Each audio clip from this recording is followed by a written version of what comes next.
I kind of wanted to go over what translated from my fall runway video, all the trends that I was observing from the runway, and if they've translated to like trends or things that I love, meaning maybe not a trend, half trend, half not, just things I like. Things on my sewing list, they translate to my Pinterest board. Curious what has been still moving me all these months later. I think I made that video back in March.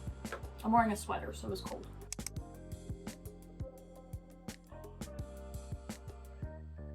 Here's some things that Vogue said, categories that they have are trending for the year. Nomadic spirit.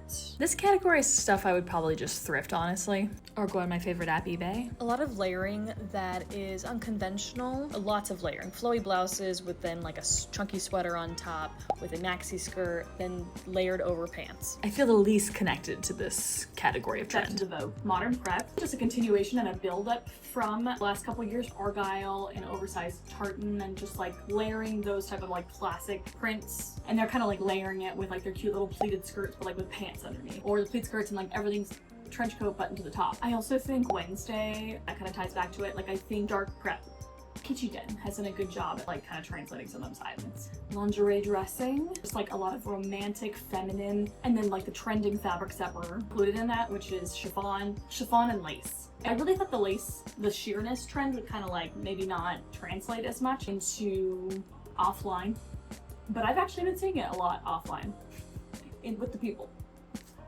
I'm seeing a lot of like lace little nighties or lace chemises, a lot of like vintage. I'm also in LA, so like a lot of it has translated in general, but I've been really wanting to make a lot of 1930s and 1940s inspired dresses. Just been obsessed with looking for vintage patterns from this era and like recreating them. Like I've been watching a lot of Closet Historian. She does a really great job on how to self-draft some patterns that have a lot of those details. So I'm really trying to get into that. There's also this Vicky Sews pattern that I just bought that I need to eventually make in something, which I'm thinking about making in a later trend in polka dots. Speaking of polka dots, polka dot. I recently got this on eBay. She's a cute little silk ruffled wrap blouse. She's cute. With my favorite color, brown. And then lace, okay? The lace is everywhere. Has not stopped. Lace, lace, lace, lace, lace, lace, lace, lace. Lace is probably what I thought fur would be, but maybe it's too soon to see all the fur. Lace is doing that. I've seen it as like little inserts on little tap shorts. Oh my gosh, the little tap shorts, so cute actually. I don't know what era they were, 1920s little tap shorts. Those are really cute. I've also just seen it like a lot of like insets in the neckline, or even just like trim detailed on some slips, or like the whole top is sheer. A lot of tucks or a lot of gathers with the lace. I also am making maybe a lace little poncho. I wanted to like do some like patchwork. I got like a bunch of like lace, white lace swatches, and I was like cutting them all up and trying to put them together to create like a one big fabric piece. And then I'll cut it up and put it into like a little poncho top situation. I have some inspo I'll show you. Layering. A lot of layering on top of t-shirts or even blouses. So the lace is sheer, but they're layering it on top of jeans and blouses, and I've even seen sweaters on top of t-shirts. I love the juxtaposition of like the leather and the lace. Thanks Brittany, great song. Maybe I need to like play that as the background music or something. I just made a purple lace top with some of the lace scraps that I had. And it has two of the things, which is ruffles and lace. At work, we're kind of really leaning into the lace and satin whole mood board that I put together called Victorian Equestrian. I talked about it in the Currently Everything I'm Obsessed With video, linked somewhere. And honestly, this is still the most relevant to what I actually want to wear currently. The neck ruffles, or whatever they were called. And I feel like those have translated into chokers and the pendants. Really big fan of chokers. I would not put them down in 2016, okay? Or for however long they lasted. I was a choker girl. And now maybe I need to get back into it. This is, you know, a shorter necklace. It's not a choker, I don't know about that. I do have a few left in my collection, so maybe I need to break those back out. But also I could probably make some now. DIY project coming soon. High necks, mock necks, turtlenecks. The other details on that board were like a lot of peplums. Like I said to the millennials, I'm sorry, but there is a new way to envision them, and I'm on board now. I'm on board. I've cracked. Especially in the writing jackets that I was talking about. I have a lot of peplums on my Pinterest board, and a lot of them are like kind of themed around a lot of like Vivienne Westwood-esque tops. So they're kind of like Wild Wild West era. Where they're like really roughly around the neckline, maybe they're roughly around the peplum, and then they're like kind of structured and fitted at the waist. Like bustier tops almost.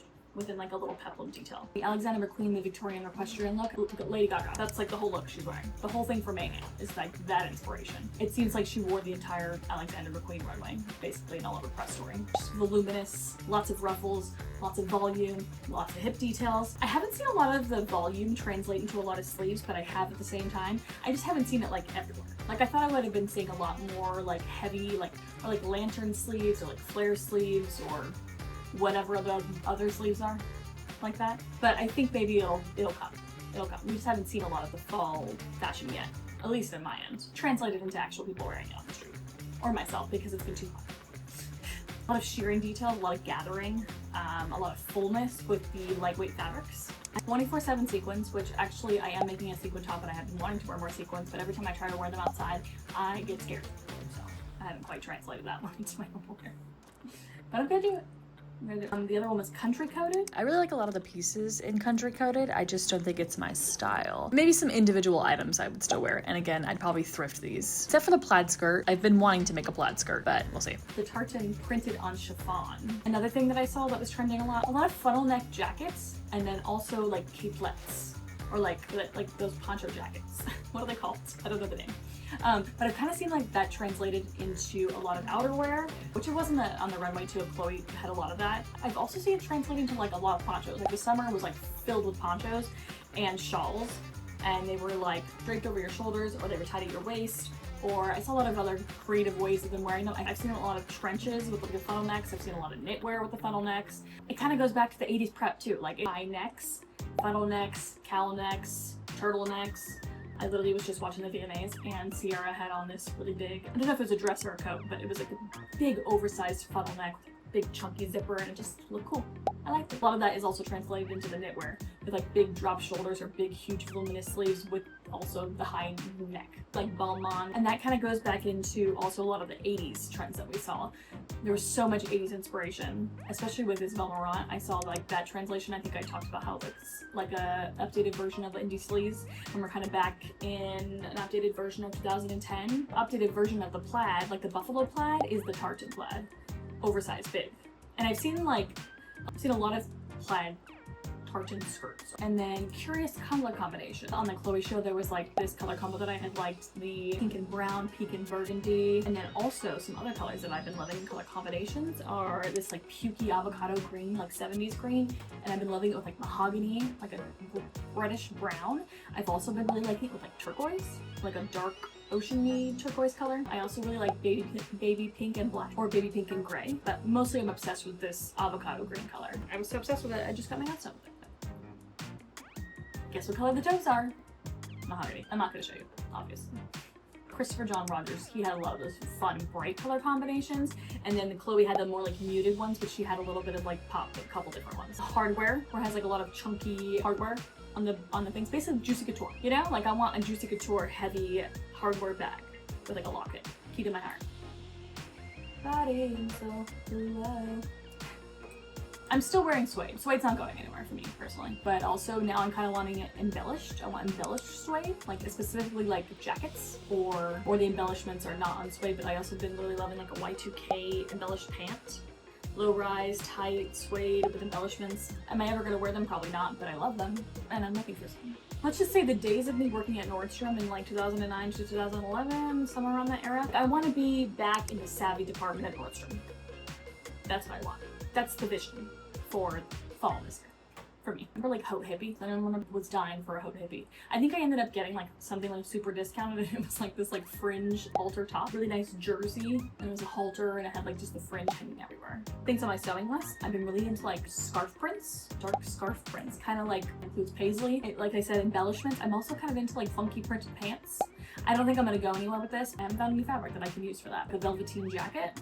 I do have some silk velvet. I know that I've been saying that for a while, and maybe I could do something with it. You know, a lot of Smocking save that I want to try, but I think it's only me in my world. I haven't seen a lot like everywhere else. I think it's just because I've been obsessed with trying to learn how to do Smocking. I haven't tried anything yet, but I just like the way it looks. One day. It's ambitious to find all these things, so I probably won't make it that far. Biggest is Max and Lesson, honestly. I think we're all just wanting a little bit more fun. I think we're all a little sad right now. And the state of the world has made us want Max and Lesson. So I will be maximalizing, maximista. I'm not going TJ Maxx, I'm just gonna maximista my outfit. Yeah, let me know what y'all are gonna be wearing this fall. Alright, enough yapping. Gotta go now. I have to eat dinner. Like my outfit.